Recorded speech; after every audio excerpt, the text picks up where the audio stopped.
비서실장께서 말씀하시는 항명은 어떤 뜻이죠? 상급자의 명령 지시를 어긴 것이죠. 그 상급자의 명령 지시가 법에 어긋나는 것도 해당이 되는 것이죠. 그러면 그것이 누구의 지시를 어긴 겁니까?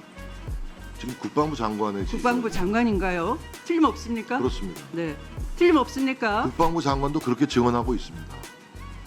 그 말이 맞다라고 확신하십니까? 네, 그렇습니다. 네, 그러면 PPT 한번 보시겠습니다.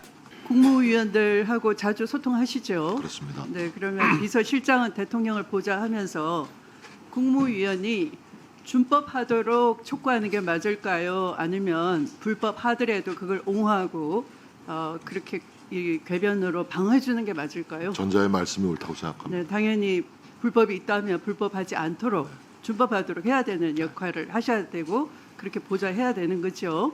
네, 그렇게 하고 계십니까? 네, 네. 하고 있습니다. 아까 직전에 동료 의원께서 말씀하시니까 군은 군명이 생명이다, 상명하복이다 이렇게 말씀하셨어요. 자, 그러면 개정 군사법원법에서 군 사망 사건 어떻게 해야 됩니까?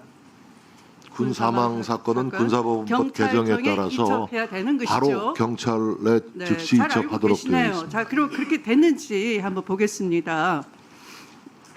아까 앞서 질의에서 답변하실 때 앞으로 경찰 수사가 10여일 후에 발표될 것이다 이런 취지로 말씀하셨어요. 맞죠? 네. 그리고 이것은 항명 사건이다 이렇게도 표현을 하셨어요. 네. 그러면 불법적으로 아까 알고 계시는 법에 어긋나는 사태가 일어났으면은 이게 왜 일어났지 궁금해야 되고요.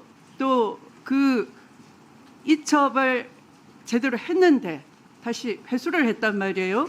그럼 제대로 이첩했는데 법에 따라서 왜 회수했는지 누가 회수하라고 지시를 했는지 그걸 국민들이 의혹을 가지고 지금 묻는 거예요.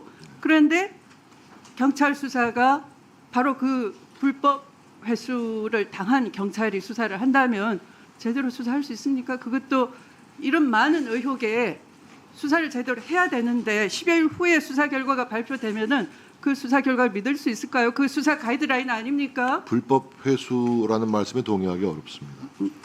자, 그 동의하든 안 하든 그러면 질문하도록 하겠습니다. 비서실장께서 말씀하시는 항명은 어떤 뜻이죠?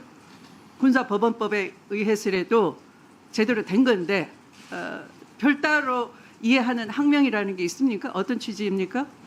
상급자의 명령 지시를 어긴 것이죠. 그 상급자의 명령 지시가 법에 어긋나는 것도 해당이 되는 것이죠. 그러면 지금 그런 취지로 말씀하시네요. 그러면 그것이 누구의 지시를 어긴 겁니까? 지금 국방부 장관의 지시. 국방부 장관인가요? 틀림없습니까? 그렇습니다. 네, 틀림없습니까? 국방부 장관도 그렇게 증언하고 있습니다. 그 말이 맞다라고 확신하십니까? 네, 그렇습니다. 네, 그러면 PPT 한번 보시겠습니다. 어떻게 돼 있습니까? 저 PPT 자료를 보시면 처음에는 장관이 결재를 한 것 같아요. 그런데 그 다음에 어떻게 됐죠? 사령관이라고 바꿨어요, 장관에서. 근데 그 바꾼 것도 두 줄 쓱쓱 그으시고 근데 저렇게 바꿨어요. 저게 있을 수 있는 얘기입니까? 공문이 윤석열 정부의 공문은 저런 식입니까? 누가 도대체 삭제를 하는 것인지 아무렇게나 줄을 쓱쓱 뭉개버리고 장관에서 사령관 그러면 지금 비서실장이 정언하시는 대로 저게 상관의 지시를 불이행한 것이고 항명이 돼버리는 겁니까? 저런 식의 공문에 의해서? 글쎄요, 어떤 서식인지 제가 어떤 소식인지 아니라 지금 보여드렸지 않습니까? 그 화면으로 확인이 되지 않습니까? 그거 조사해볼 의향은 없으십니까? 아니면 비서실장께서도 그 인지 부자에 걸리거나 꼭두각시가 되는 거예요. 그들이 답변하는 대로 국방부 장관이 그러더라. 보니까 국방부 장관은 그 결재하지 않았어요. 나중에 보니까 사령관으로 두 줄 뭉개고 바꿨어요. 저는 이해가 갑니다. 국방부 장관은 이미 8명의 기소가 정당하다는 박정훈 수사단장의 그 결론에 대해서 결재를 했거든요. 이미 문서로 결재를 했어요. 그리고 그 장관의 문서 결재 문서를 번복할 수 있는 사람은 누구인가요? 사령관인가요? 아니잖아요. 근데 저 공문은 저렇게 사령관이 두 줄로 뭉갰어요. 사실은 대통령밖에 없어요. 그래서 대통령의 경로가 중요한 겁니다. 대통령만이 아까 헌법 82조 가르쳐 드렸잖아요. 부성찬 위원께서 뭐라고 돼 있습니까? 국무총리와 관련 국무위원회 부서가 있어야 된다라는 거예요. 군사에 대한 사안도 같다라고 했어요. 이건 군사에 대한 사안인 거죠. 당연히 국방부 장관과 대통령의 문서로서 이 국방부 장관의 이첩 결재가 번복이 될 수 있을 거죠. 근데 그랬습니까?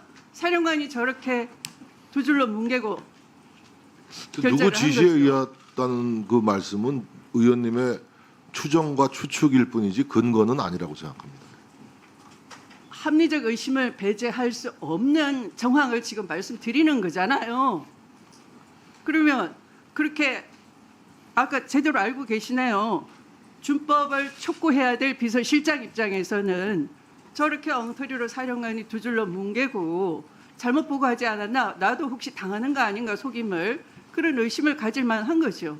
그래서 이 자리에서 대통령의 경로가 아니었더라면 장관이 저렇게 결재하지 않고 사령관이 마음대로 문서를 바꿔가지고 결재하고 저걸 항명이라고 하고 인사조치를 하고 있을 수가 없는 일이 벌어진 거잖아요. 근데 의원님, 네, 그 대통령이 경로를 했는지 진노를 했는지는 확인할 길은 없고. 네, 2달밖에 안 되셨으니까. 네, 아니, 그게 아니고요. 저와 같은 입장인 거예요. 저도 알 수가 없죠. 외부인이니까. 근데 아니, 그렇게 들은 사람이 있다라고 속속 나오고 있지 않습니까? 그렇습니다. 근데 네. 그 주장은 네. 그 박정훈 수사단장 대령의 주장이고, 그 박정훈 수사단장이 박정훈 수사단장의 대령이 들었다고 아니- 하는 사람은 네. 전언을 한 사람이 김계환 해병사령관 아닙니까? 네. 그러나 정작 김계환 해병사령관 본인은 그런 얘기를 한 적이 없다라고 증언하고 있습니다. 네, 얼마든지 번복할 수 있는 거죠. 무서운 글쎄, 세상이니까. 그러니까 누구 네. 말이 옳은지는 지금 우리가 재단하고 평가할 수 없다는 말씀입니다. 재단하고 평가를 그거는 하기 수사 위해서 당국의 수사 결과가 법률적으로 판단할 문제인 것이지 우리가 그건 판단하고 정답을 구할 수 있는 방법은 없습니다. 네, 추미애 의원님 수고하셨습니다. 다음은 천하람 의원님 질의하시겠습니다.